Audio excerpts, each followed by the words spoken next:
We're back in the kitchen because we are going to see which mixer is going to match up to make the perfect cake. We make a lot of cakes here at Orson-Gygi. I'm a little like out of my element here making one batch cake. I'm used to making like a 40 times, you know. I feel like, okay, this is gonna like a walk in the park. Yeah, so just one cake at a time. We're gonna be doing Courtney's classic vanilla cake, which is so delicious. We picked this because we want to be able to see the even baking and everything because it's a little bit like a cake, right? Yeah, we want to see the colors when it comes out of the oven, what the edges look like, what the inside looks like. We want to see the crumb, see how it was affected by the mixer. We, in this test, are going to follow the recipe to a T. So we mixed the other one for 4 minutes. We're going to mix this one for 4 minutes, and we're going to see so that when you know, like you're looking at your recipe, you're going to have to make like adjustments for your individual kitchen, which is the best part of baking, right? Like we say that about your oven, get to know your oven, because your oven is going to bake very different than my oven and Whitney's oven, Casey's oven. We're all going to have ovens that are going to bake differently, and the same thing goes with your mixer. So, the best part is you have to use it, play around, experiment, and get to know your mixer. Yes. Round 3, this time we're going to be testing out the Nutrimill Artiste, which is such a fancy name, with our cakes. Now, this comes with like your normal dough hook paddles, but Bosch Nutrimill recommends that you use what for cakes?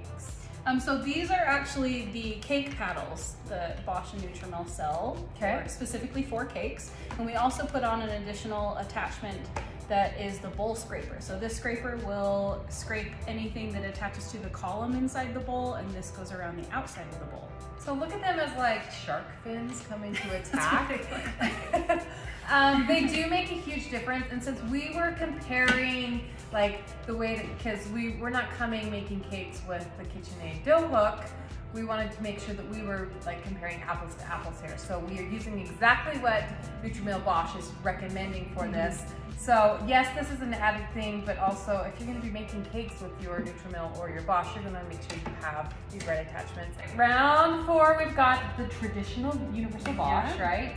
Yeah, we had a ton of questions, so I'm really excited to see how this does. Lots of people ask what do we prefer, and that's the whole reason we're doing this test, is because it is like probably the most asked question that we get. So we're gonna give it a go. Same recipe, same proportions in the Bosch. And using the cake paddles and the scraper fins, the shark attack.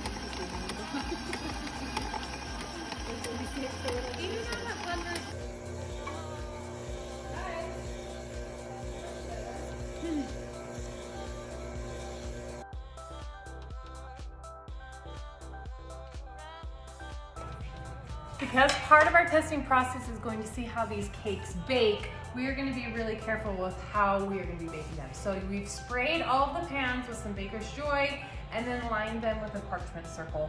You can really use most like cooking sprays. So if you don't have Baker's Joy at home, that's fine. This just gives us a little layer of a barrier to help them release, but if you don't have it, that's okay. But the thing that we really do recommend when you're baking cakes is to make sure you invest into some Fat Daddy-O pans. And when I say invest, they're not an expensive purchase, but they do make a huge difference in your baking. If you are new here and weren't around when we did our cake pan testing, you need to go back and we'll link that so you can see that. But we tested every baking pan that's out there, and these were successfully the most consistent, and they just produce beautiful baked cakes. So if you're someone who are like, I don't ever get those flat cakes, or the consistent, or I get dark sides, you really need to get yourself some great pans, and Fat Daddy-O's is truly our favorite. So make sure you grab some Fat Daddy-O pans. Casey is also measuring out each layer to have the exact amount by weight rather than just like, oh, I'm gonna eyeball this, because we're always surprised by how much our eyes don't measure exactly. And so, having one cake that's this big and yes. another that's and that will truly affect your bake time, because if you've got a deeper cake in there, so we're making sure that these are, what are you trying to get for right now? 16 ounces for each layer. Okay, and so 16 ounces. Sometimes you may have a little bit of extra batter, so you'll just want to evenly distribute that to all 3 pans, and then you'll be good to go. If your batter is a little thicker like this, you are going to be tempted to slam your pans down. I know some people are like, I can slam it and it produces beautiful risen cakes, but we don't want to risk anything, so we're just going to spread them with this spatula and then get them in our oven.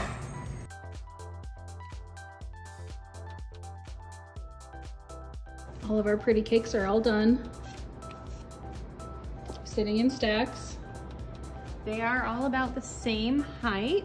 2 KitchenAids, the stacks are like identical. And then I think the Bosch is the least. It's the shortest, but not by much. Like, it is very minor.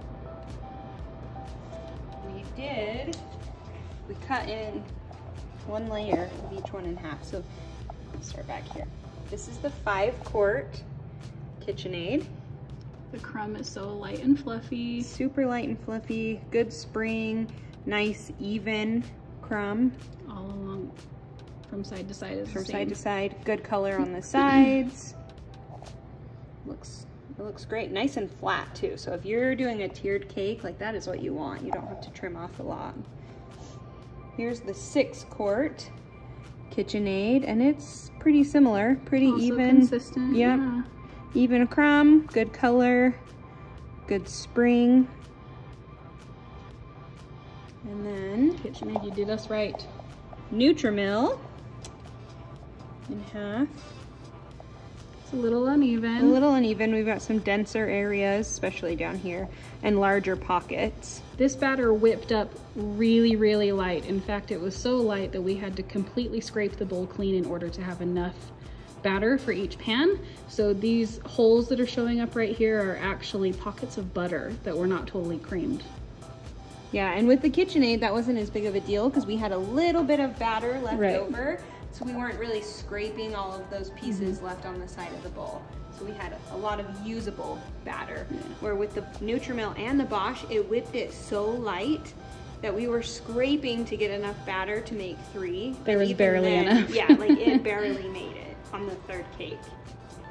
We think that that scraping is what contributed to the butter pockets. And the Bosch,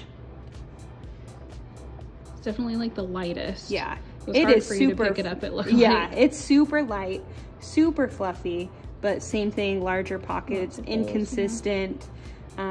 Were from uncreamed butter, and whether that was just because there were those dead spaces, even using the bowl scraper, there were just some areas that and we scraped the bowl as well that we just mixed. We stopped a few times. Or if it was because we were so desperate to get enough batter that we had to scrape some of those bits that we normally wouldn't use. So, very interesting.